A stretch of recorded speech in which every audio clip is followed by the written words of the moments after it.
The story begins with a blonde woman Jody and her boyfriend robbing a convenience store at gunpoint. The boyfriend takes the cash from the counter and goes outside to start the car, while the Jody sets her sights on the store owner's safe. But the owner starts saying a bunch of strange things like, "You're not going to like what's in there. You could have lived a different life, but you didn't cherish it." Jody is a bit confused, and after a countdown of 3 she fires a shot. The screen flashes white and the movie shifts to the next scene. Our female lead Sam appears in a remote, wild area, seemingly lost. Just as she's about to despair, she suddenly sees a small wooden cabin nearby and immediately runs inside. On the table was a telegraph machine, and next to it a backpack containing some food. Starving, she immediately began to eat. But just then a man holding an axe walked in. He is Tom. Sensing danger, Sam quickly hid under the bed. Later, when the man stepped out, she tried to sneak out of the cabin, but hadn't gone far when she was spotted. In her panic, she fell and injured her leg. Fortunately, the man didn't seem like a bad person. Not only did he help her back into the cabin, but he also bandaged her wound. She explained that her car had run out of gas, and her husband went to look for fuel but never came back. She also asked if she could borrow a phone, but the man said the cabin wasn't his and there was no phone. Turns out he was in a similar situation. His car broke down and he'd already been stuck there for 3 days. Sam found it strange. How could a grown man be stuck here for 3 days? She immediately got up, insisting on going to find her husband. But Tom said, "It was -5 degrees last night. Do you really think your husband could have survived that?" The woman was heartbroken. Because of the cold, the two of them went to her car to grab some blankets, and also wait a bit in case her husband showed up. But after waiting and waiting with no sign of him, she left a note in the car and returned to the cabin. That night, the two of them came up with a plan. Siphon fuel from the man's car and pour it into the woman's car. Then they'd be able to drive away. After a night's rest, the man got up early to start siphoning the gas, while the woman, upon waking, spotted Jody from the robbery scene at the beginning of the film. She quickly dragged her into the cabin. When Jody came to, she behaved just like Sam had when she first arrived, repeatedly asking, "Who are you? Where am I? Where's my boyfriend?" Since Sam didn't know the answers either, she quickly got up and left. Meanwhile, on his way back, Tom suddenly heard a gunshot. Startled, he panicked and spilled all the gasoline on the ground. Honestly, what a mess. He cursed under his breath, just loud enough for Jody to hear. Startled, she had no choice but to head back to the cabin again. There, she asked to borrow the phone, but like before, Sam said she was just a passerby, and there was no phone here. As they talked, Tom returned. The woman quickly introduced the two of them, but since Jody had a fiery personality, the moment she met the man, the two started bickering constantly. After another night's rest, Tom got up early once more to look for a way out, while the two women, bored, began to chat. But soon their chat turned into an argument. What? Because Sam believed they were in location A, while Jody was certain they were in location B. As for Tom, he was getting increasingly frustrated. He'd walked in a straight line, yet somehow ended up back at the same cabin. It was as if the place itself was messing with them. When Tom returned, he joined in the argument between the two women, because he believed they were in location C. Now all three of them had a different idea of where they were, each insisting they were right. They stared at each other in confusion, and once things calmed down, they were completely baffled. That night, they all agreed. Rather than sit around here waiting to die, it'd be better to head out the next day and try to get as far as possible. Even if they died in the process, at least they'd have tried. The next day, the three of them packed their things and set out. They hadn't gone far when they came across a locked door. Tom broke the lock with his axe. Inside, they discovered electricity, alcohol, and food. The place looked like some kind of military bunker.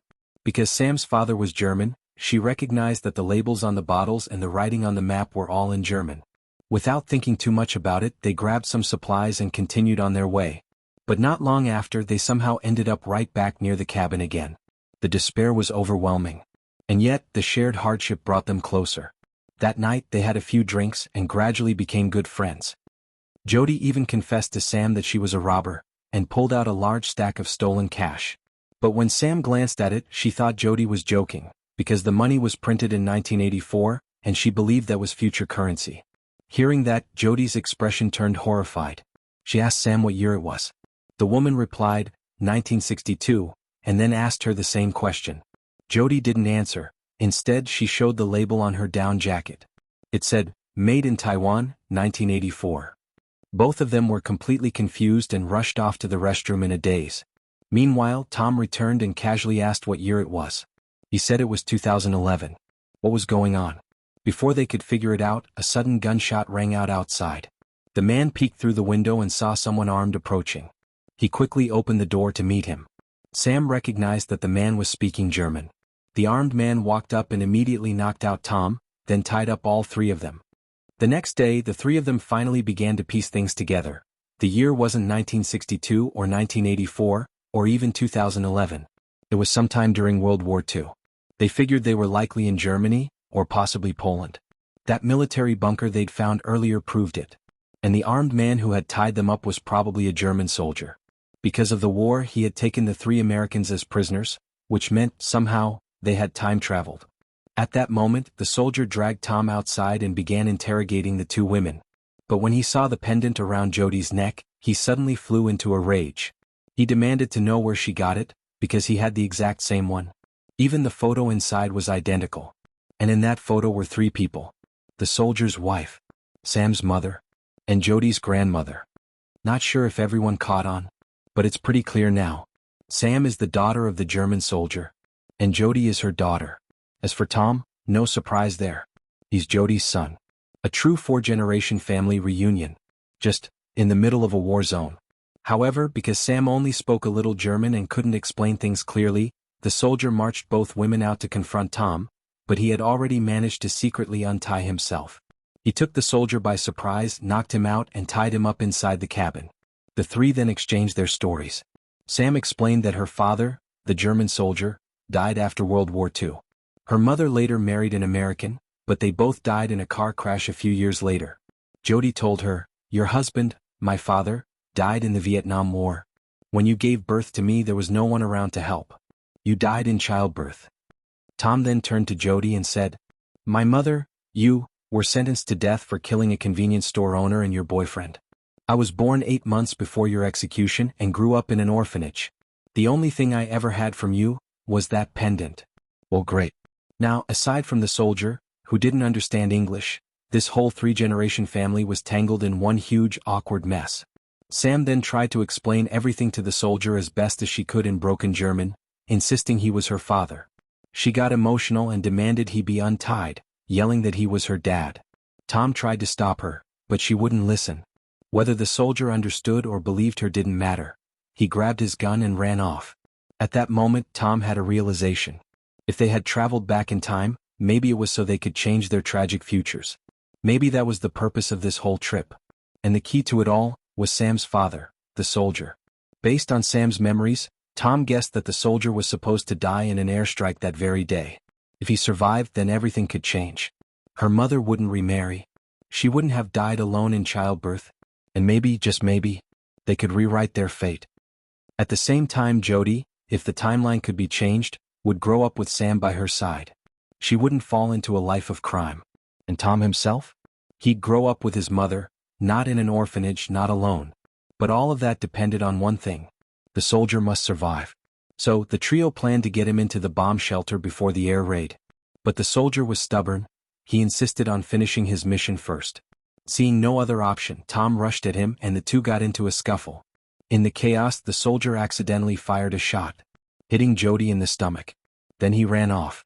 Tom frantically carried her back to the cabin door, telling Sam, "You have to keep her alive. If she dies, I'll disappear too." And with that, he took off again after the soldier. The two began fighting once more. Now completely enraged, the soldier fired a few more shots. But the bullets went right through Tom. Then the soldier lunged at him and went straight through him. He was gone. Because Jody was already dead. Sam was devastated. She screamed at the soldier, "You killed them." And then she pleaded with him, "Get into the bomb shelter. If you don't, none of this will ever change." It seemed like the soldier understood her plea. At that moment, the German army, believing the soldier's mission had failed, initiated the bombing early. The blast knocked Sam unconscious. The soldier quickly carried her into the bomb shelter just in time. The bombing continued for a long while. If they had stayed outside, they would have surely died. When Sam disappeared and the cabin was destroyed, the scene cut back to the convenience store. Now, Jody had completely changed her appearance. She had gone from being a small-time criminal to a wealthy young lady. After buying a bouquet of flowers, she left, while her former boyfriend, now with a new girlfriend, barged into the store to rob it. This new girlfriend also targeted the safe, and once again the store owner spoke those mysterious words. It was clear now, the owner was some kind of supernatural being that could make people time travel. Jody returned to her luxurious mansion. Her mother, Sam, had grown older, holding her father's ashes in her arms. But from their expressions it was evident. They were happy.